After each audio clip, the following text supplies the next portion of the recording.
thy knife chip and shatter.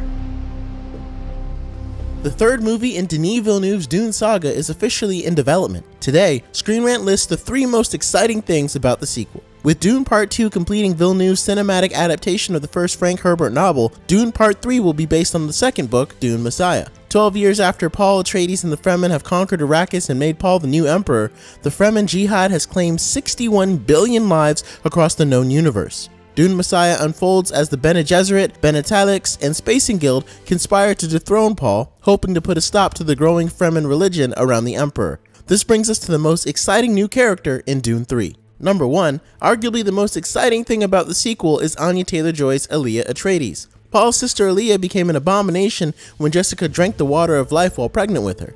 In Dune Part 2, Elia spoke only to Jessica from the womb and was briefly revealed in short glimpses of Anya Taylor-Joy as the character.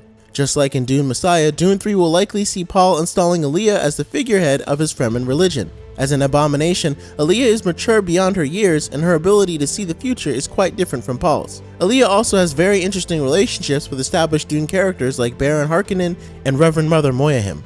Number 2, the Bene Italics and the Spacing Guild Navigators, the missing factions from the first 2 Dune movies.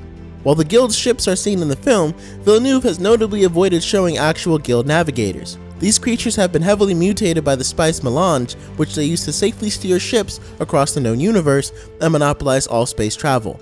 Meanwhile, the Bene Italics are a xenophobic cabal of geneticists, shapeshifters, and spies. It's been theorized that the spider-like creature that serves as Baron Harkonnen's pet is a Thylax creation, which could be confirmed in Dune 3.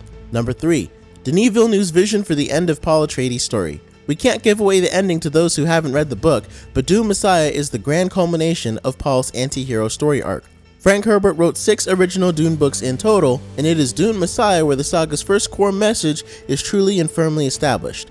Blind obedience to even the wisest and seemingly most well-intentioned Messiah is dangerous for society. While the first 2 movies saw Paul facing his harshest trials, Dune 3 is where he is really tested. As Paul juggles his duties as Emperor, husband, Fremen commander, and living god, House Atreides seems beset by conspirators and assassins from all sides. Dune 3 could also see Paul agreeing to bring back Duncan Idaho as a Thylax Gula, like in Dune Messiah, which means Jason Momoa might also return.